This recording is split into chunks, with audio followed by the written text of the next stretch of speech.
Alors le chapitre 7 va correspondre au chapitre sur le prix.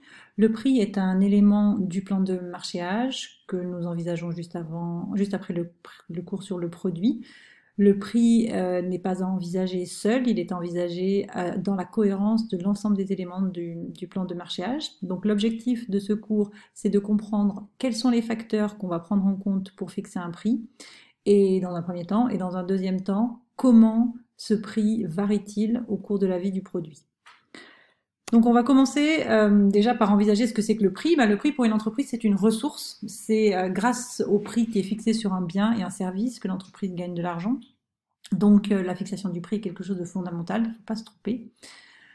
Pour le consommateur, le prix a plusieurs significations. D'abord, c'est l'indication d'un sacrifice parce que forcément, le consommateur n'a pas un budget infini, il va devoir faire des choix. Et le prix va être payer une certaine somme d'argent pour un produit ou un service l'empêche de choisir d'autres produits. Donc, c'est un sacrifice que le consommateur doit faire. C'est aussi un signe de qualité. On parle souvent du rapport qualité-prix, forcément. Souvent dans l'esprit du consommateur, un prix bas est signe de mauvaise qualité, un prix trop élevé est prix très élevé est signe de bonne qualité. N'empêche qu'il ne doit pas être trop élevé non plus, et que ce sentiment de bon rapport qualité-prix est vraiment très important pour le client. Dernière chose, le prix pour le consommateur, c'est aussi un moyen de comparer le produit ou le service de l'entreprise avec les concurrents. C'est, comme on l'a dit juste avant, un élément de positionnement. Quelle est l'image que j'ai du produit? Il faut que la qualité aille avec le prix pour que le consommateur puisse se sentir satisfait et fasse une comparaison effective. Alors, comment fixer un prix? On va voir en fait plusieurs critères dans ce cours. Le premier critère qu'on va voir, c'est déterminer l'objectif prix par rapport aux concurrents.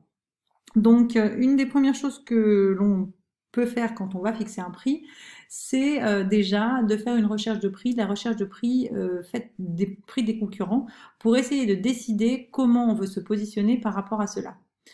Donc la première chose, la première stratégie possible, c'est faire ce qu'on va appeler une stratégie de pénétration. Donc pénétrer le marché, ça veut dire maximiser les parts de marché, ça veut dire vendre moins cher à un prix plus bas que le marché, et donc vendre en grande quantité. Parce que pour pouvoir continuer à faire des profits intéressants, il faut vendre beaucoup. Donc on vend pas très cher, on fait une petite marge, mais on vend beaucoup. D'accord? Donc ça, c'est une première possibilité. Évidemment, cette stratégie, elle est possible si le marché est sensible au prix. Si on est sur des produits de luxe, par exemple, un hôtel de luxe ne va pas pouvoir faire une stratégie de pénétration. Le client ne va pas dans un hôtel de luxe pour le prix. Donc cette stratégie-là ne servira à rien. Par contre, on le sait très bien, dans certains services, l'aérien par exemple, la téléphonie, le prix souvent est le critère de choix numéro un. Dans ces cas-là, la pénétration peut être une stratégie intéressante. Alors l'objectif, c'est faire, comme on l'a dit, des marges faibles et des volumes de vente importants. Il est donc nécessaire que l'entreprise soit capable de faire ces ventes importantes pour pouvoir continuer à survivre. Alors, deux types de produits pour lesquels on va pouvoir faire cette stratégie. Les produits dits de masse, d'accord? Donc un produit de masse, c'est un produit qui est consommé en grande quantité. C'est un produit comme EasyJet, comme le TGV low cost Ouigo par exemple, ou French Blue, une compagnie aérienne. Pourquoi c'est possible? Parce qu'on va pouvoir réaliser des économies d'échelle. Alors une économie d'échelle, en fait, c'est la possibilité pour une entreprise d'amortir ses coûts fixes en vendant énormément de produits. En effet, quand une entreprise vend des produits, plus elle va vendre et plus il va être facile pour elle de payer les charges qui ne bougent pas et qui sont fixes. D'accord?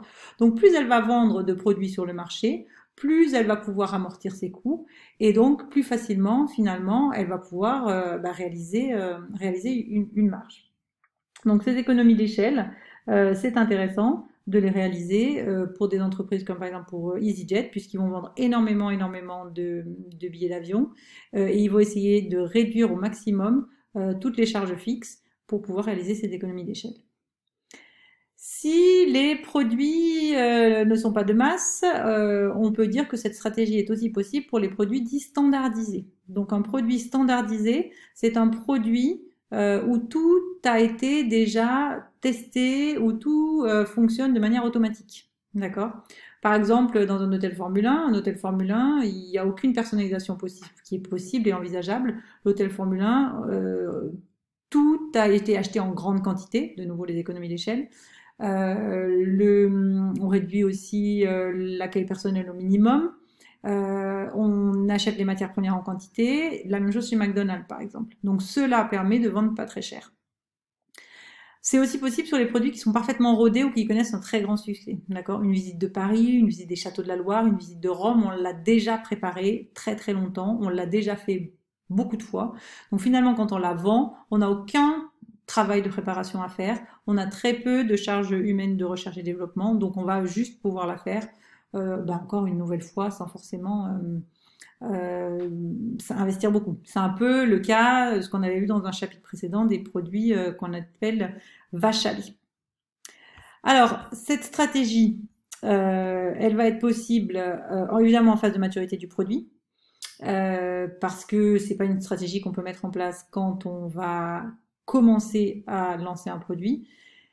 Et c'est une stratégie qui est possible en phase de maturité parce qu'il y a énormément de concurrence et donc c'est un petit peu quelque chose qui va s'imposer à l'entreprise. On veut rester sur le marché, donc on a l'impression que la seule solution c'est baisser les prix. Bon, il y en a d'autres, hein, il y a travailler la qualité, on le verra dans une autre stratégie, mais c'est quelque chose que les entreprises, beaucoup d'entreprises vont finalement envisager.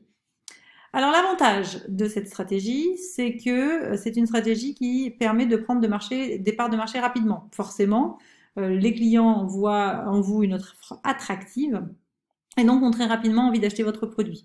Donc très vite, on peut avoir une position dominante sur le marché.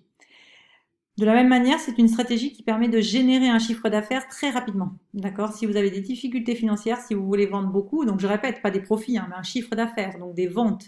Donc si vous voulez vendre beaucoup, vous avez besoin de vendre beaucoup, vous pouvez le faire en baissant vos prix, les clients vont acheter. L'inconvénient, c'est qu'il va falloir avoir la capacité de production, d'accord? Et pas seulement, il va falloir aussi avoir le marché qui va avec. Si on n'a ni l'un ni l'autre, ou l'un ou l'autre, pas les deux, la stratégie de pénétration ne fonctionne pas. Autre inconvénient aussi, c'est le risque de dégradation de l'image de marque, parce que, on l'a dit en début de cette vidéo, forcément, un produit qui a une image de prix bas, souvent a une image de mauvaise qualité. Donc, c'est souvent l'image de marque de l'entreprise qui en pâtit. Et clairement aussi, si tout le monde se met à faire de la stratégie de pénétration, on arrive sur une stratégie de guerre des prix. Et la guerre des prix, même si elle paraît bonne à court terme pour le consommateur parce qu'il achète moins cher, à long terme, une guerre des prix, ça veut dire des prix qui sont tirés, donc des fournisseurs qui travaillent souvent avec des toutes petites marges, des contrats limités au niveau de l'emploi. Ce n'est pas une situation qui est forcément très confortable sur une longue durée, d'accord? Donc mieux vaut peut-être privilégier la qualité au prix absolument. Mais il est vrai que le consommateur souvent le demande. Voilà pour cette première partie, première stratégie de la concurrence, fixer le prix en fonction de la concurrence en fixant son prix bas, la pénétration.